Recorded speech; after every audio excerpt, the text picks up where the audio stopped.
melakukan observasi kepada kepala sekolah dan wali kelas. Maaf mengganggu waktunya sebentar. Boleh tentang ini Bapak dulu. Baik, saya Jodoh Bupati, saya kepala sekolah CN 45 Penan, Kota Mataram. Bapak, saya akan bertanya bagaimana prinsip-prinsip MBS di sekolah ini. Baik, setahu saya kan prinsip MBS itu banyak, ini dari 5. Ya, mungkin 3 aja yang saya jelaskan.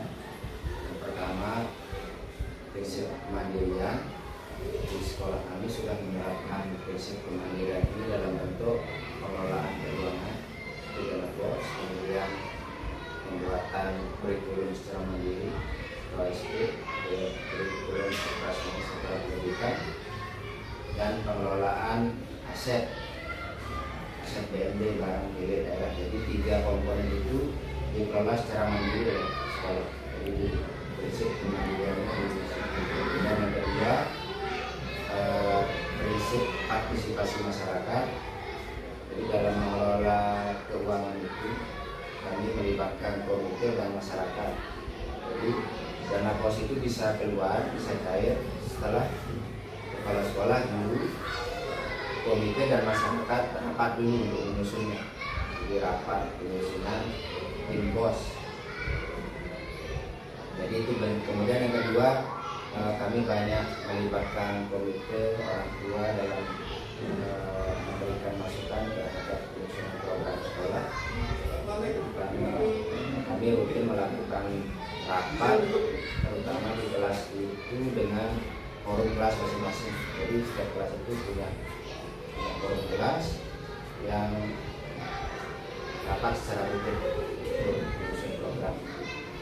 Kemudian yang ketiga, prinsip transparansi dan akuntabilitas.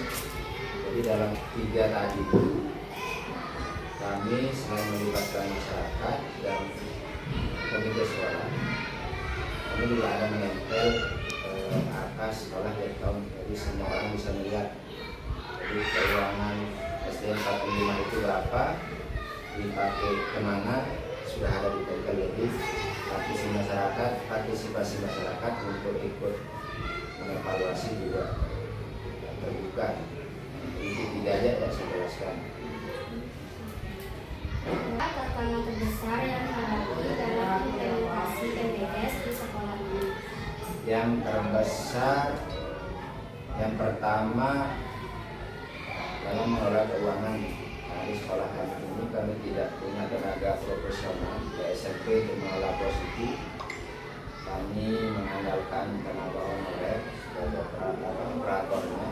Jadi mungkin tantangan pertama di sana. Kami tidak punya tenaga operatornya. Yang kedua, melibatkan masyarakat itu tidak mudah. Apalagi kami ini di sekolah pinggiran, jadi masyarakat itu sibuk, mereka kerja harian. Tidak rapat, tidak mudah untuk mengajak mereka sering-sering ke sekolah, sering-sering diskusi gitu.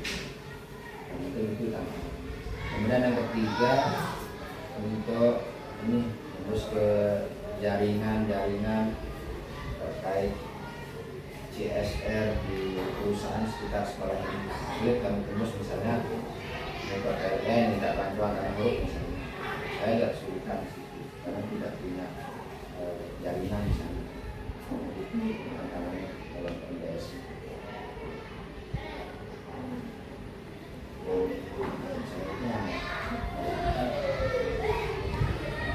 Pertanyaan ketiga, Bapak, bagaimana kepala sekolah melibatkan semua pemangku kepentingan guru, orang tua dan masyarakat dalam proses pengambilan keputusan ini?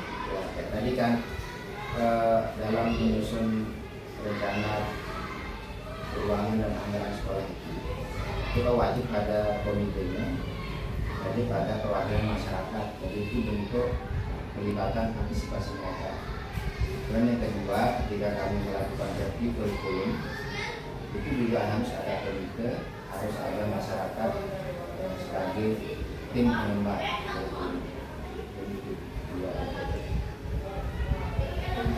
Pertanyaan yang terakhir, bagaimana sekolah mengevaluasi dan memonitoring pencapaian program-program yang sudah diterapkan melalui MBS. Untuk rapat evaluasinya ada kalau di internal sekolah itu kami kan setiap hari Sabtu itu ada pertemuan dengan guru khusus guru hari belajar guru. Ini biasanya juga kami masih dengan evaluasi beberapa yang sudah dilakukan selama seminggu. Kemudian komite juga berkunjung meskipun tidak terjadwal sekali sebulan, 2 kali sebulan. Kemudian yang paling penting untuk kemarin itu kami buat LPD-nya orang bertanggung jawab. Silakan ke dinas dengan mengetahui komite sekolah. Begitu juga dengan pengolahan aset, ada namanya aplikasi PMD barang di daerah. Ya, kami laporkan setiap tahun mana barang yang habis laku, mana yang tidak habis laku. Terima kasih Bapak atas waktunya. Kita mengucapkan terima kasih. Tidak. Sama ya. Kita sukses. Amin. Assalamualaikum warahmatullahi wabarakatuh. Waalaikumsalam warahmatullahi wabarakatuh. Maaf mengganggu waktunya Bapak. Kita mau wawancarai. Pertanyaan yang pertama, apa tantangan yang dihadapi dalam implementasi manajemen berbasis sekolah di tingkat kelas? Oke, baik.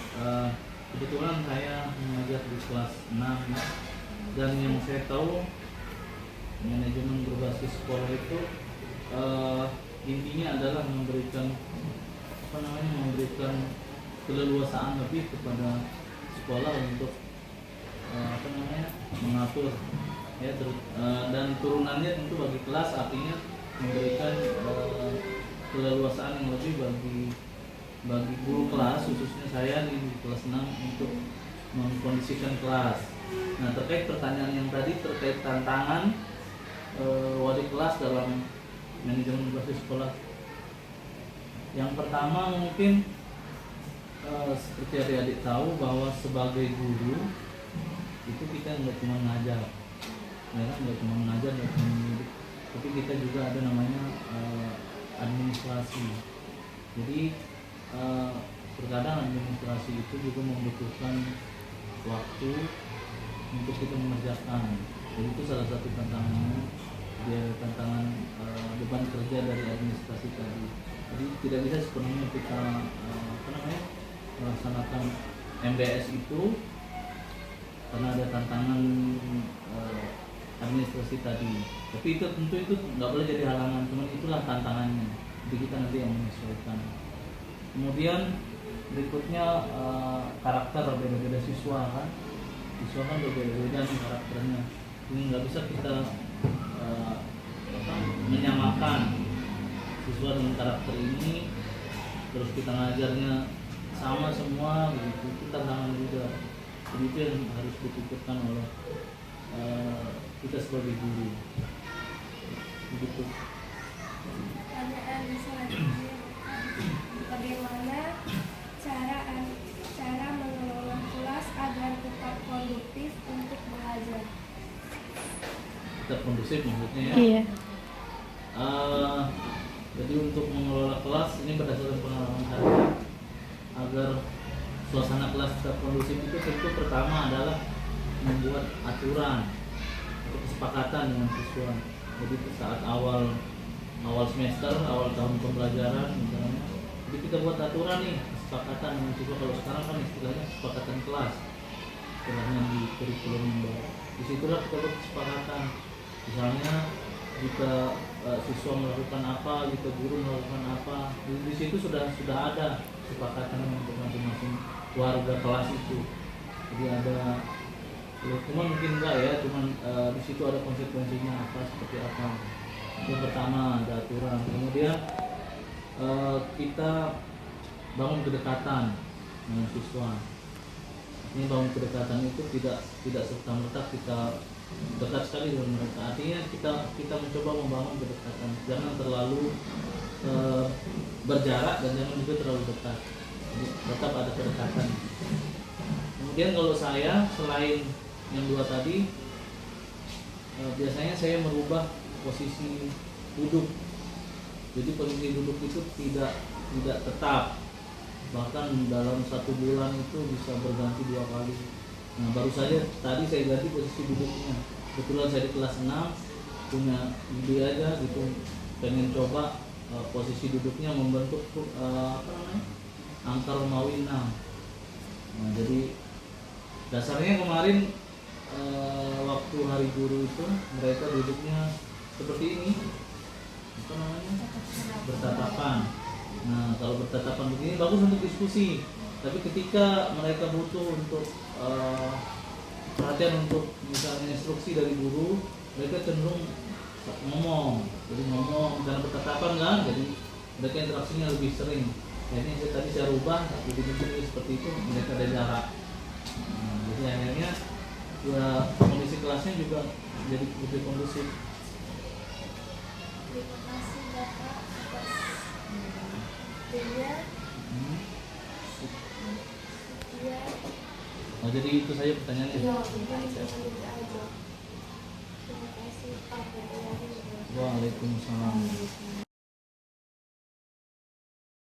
Sleep, but the voices in my head go.